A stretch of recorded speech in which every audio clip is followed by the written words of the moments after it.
இப்போ இதில் 4வது சம். இது வந்து கொஞ்சம் வேறு மாடலில் நம்ம வந்து போடுற மாதிரி இருக்கும். காரணிப்படுத்துக முறையில் போடணும்.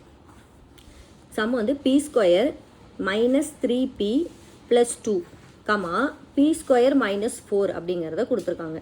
காரணிப்படுத்தணுனாலே நமக்கு என்ன இருக்கணும், அதாவது எக்ஸ் ஸ்கொயர் அப்படிங்கிற மாதிரி ஒன்று இருக்கணும், அதுக்கப்புறம் எக்ஸுங்கிறது ஒன்று இருக்கணும், அப்போ ஏதாவது ஒரு நம்பர் இருக்கிற மாதிரி இருக்கணும். இப்படி இருந்துச்சு அப்படின்னா நம்ம என்ன பண்ணிக்கலாம், காரணிப்படுத்திக்கலாம். ஓகேங்களா? ஸோ இப்போ நமக்கு ஃபஸ்ட்டு சம் என்னது, P square minus 3p plus 2 அப்படிங்கிறது. காரணிப்படுத்தணும்னா அந்த மெத்தட் தெரிஞ்சுக்கோங்க. ஃபஸ்ட்டு இந்த ரெண்டையும் பார்க்கணும். இங்கே வந்து வேறு எதுவும் நம்பர் இல்லை அப்படின்னா டேரெக்டாக என்ன பண்ணிடலாம், இங்கே இருக்குது பார்த்தீங்களா, இது அப்படியே போட்டுக்கலாம். அப்போ 2 நான் என்ன பண்ணணும் அப்படின்னா, எனக்கு ஏதோ ஒரு 2 நம்பரை பெருக்கிறப்ப எனக்கு 2 கிடைக்கணும். அடுத்து இங்கே என்ன இருக்குது, மைனஸ் 3pன்னு இருக்கா. ஸோ இந்த -3 2 நம்பரை கூட்டுறப்ப எனக்கு என்ன கிடைக்கணும்னா -3 கிடைக்கணும். பெருக்கிறப்போ இந்த 2 நல்ல ஞாபகம், இது 2 எடுக்கணும், அதுக்கப்புறம் இதை எடுக்கணும். இது கூட்டும்போது இது 2 பெருக்கும்போது கிடைக்கிறது. ஸோ எனக்கு இந்த ஏதோ 2 நம்பரை பெருக்கிறப்போ 2 கிடைக்கணும், கூட்டுறப்போ -3 கிடைக்கணும். இப்போ என்ன கிடைக்கும், O2 அப்படிங்கிறது வந்துருமா, O2 வந்துருச்சு. இங்கே இருக்கிற சைனையும் பார்க்கணும். ஸோ ப்ளஸ் வரணும்னா என்ன பண்ணும், மைனஸ் இன்ட்டு மைனஸ் ப்ளஸ்ன்னு வந்துடும். இப்போது இது ஒரே குறிகளாக இருந்தால் கூட்டும்போது என்ன பண்ணிடுவோம், கூட்டிடுவோம். அதில் இருக்கிற சைனை அப்படியே எடுத்து போட்டுருவோமா. அப்போ 1ஐயும் 2ஐயும் கூட்டுறப்போ 3 -3ங்கிறது கிடச்சிருச்சு. அப்போ எனக்கு 2 நம்பரை பெருக்கிறப்போ 2 கிடச்சிருச்சு, கூட்டுறப்போ -3ங்கிறது கிடச்சிருச்சு. அப்போ இதுதான் என்னுடைய 2 காரணிகள்.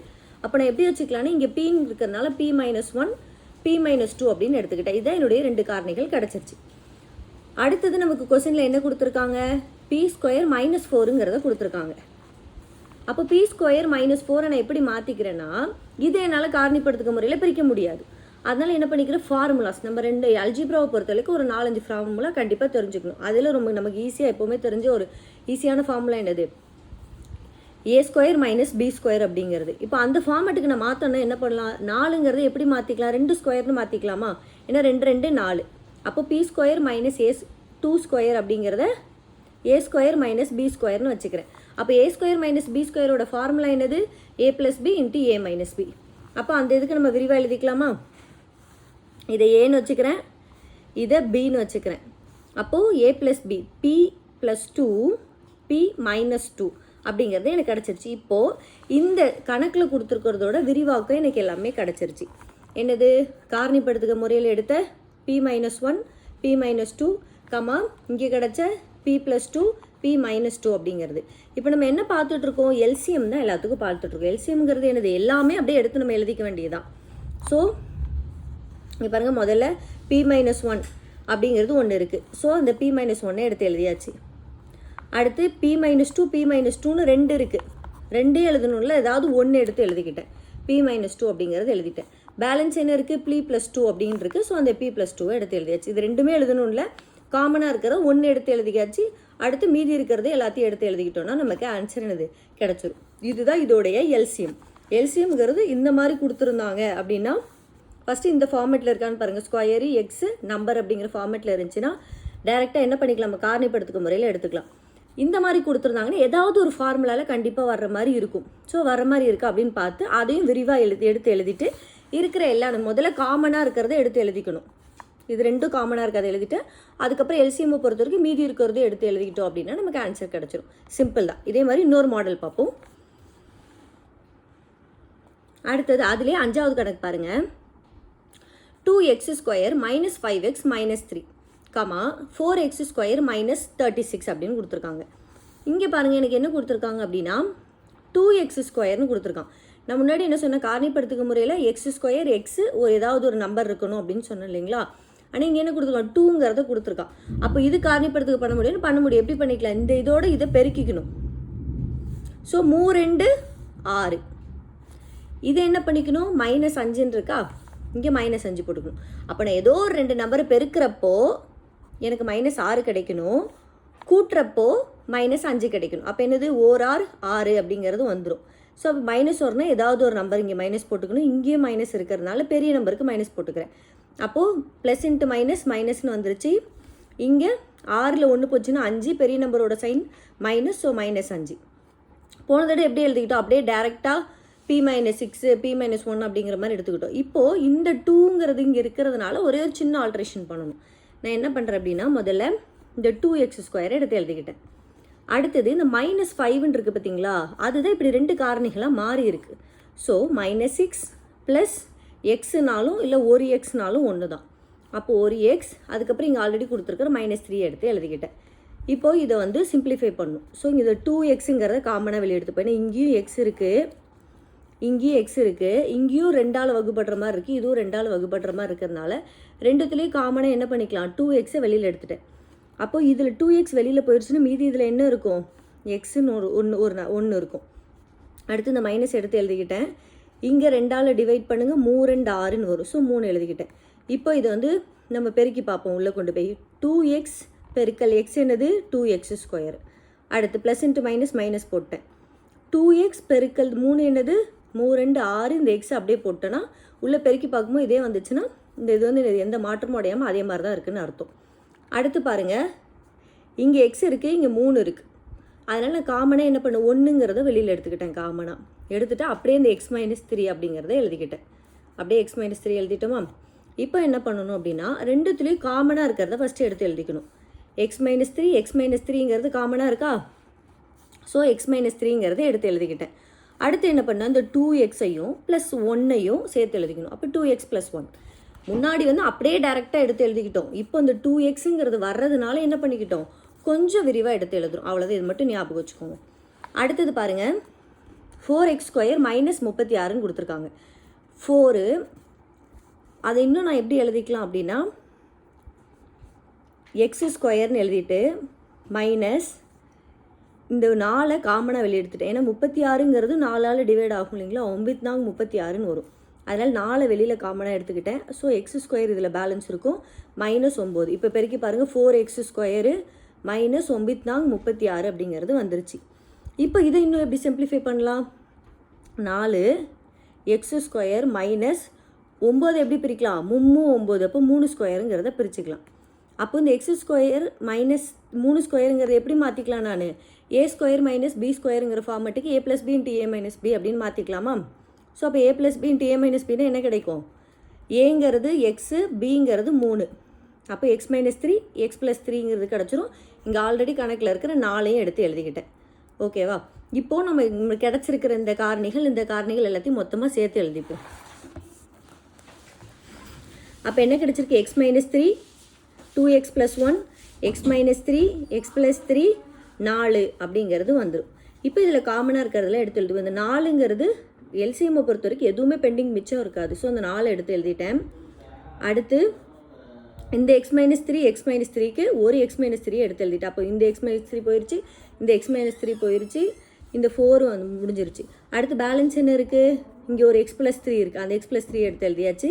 அடுத்து இங்கே என்ன பேலன்ஸ் இருக்குது, 2x + 1 இருக்குது, அந்த 2x + 1 எடுத்து எழுதியாச்சு. ஸோ முதல்ல காமனாக இருக்கிறதெல்லாம் எழுதிட்டு அப்புறம் மீதி இருக்கிறதையும் எடுத்து எழுதிடணும். இது எல்சிஎம்க்கு.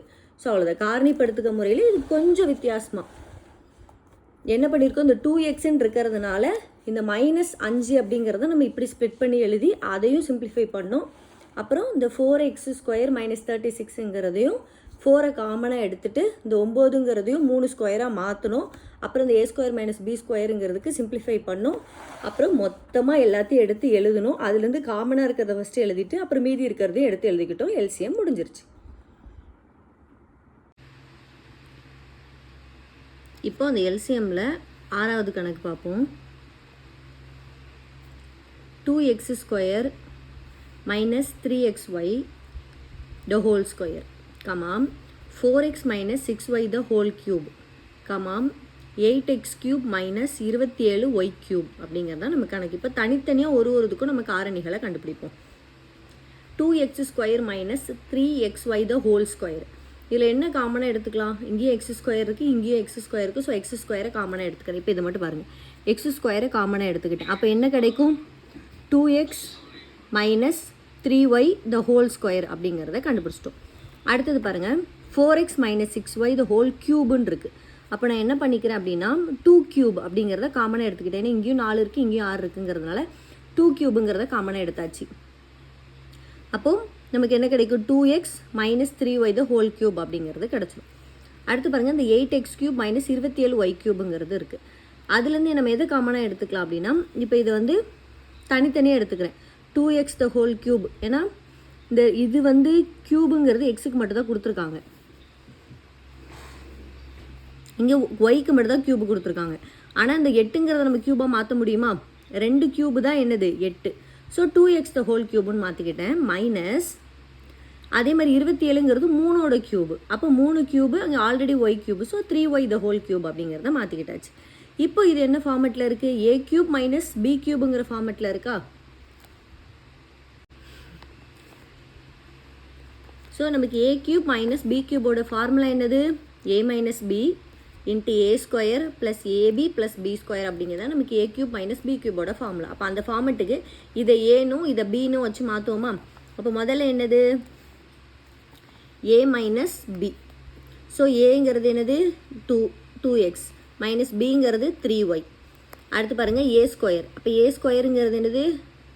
2x the whole square plus ஏங்கிறது 2x, பிங்கிறது 3y. அப்போ 2x 3yங்கிறது எழுதியாச்சு. அடுத்து என்னது? b ஸ்கொயருங்கிறது 3y the whole square. இப்போ இதெல்லாம் பெருக்கி எழுதிடுவோமா? 2x minus 3y. இங்கே என்ன வரும்? 2 2 4x ஸ்கொயரு ப்ளஸ் 2x 3yங்கிறது முதல்ல இது ரெண்டையும் பெருக்குங்க. 3 2 6, அப்புறம் எக்ஸும் ஒய்யும் எக்ஸ் ஒய் அப்படின்னு வந்துடும்.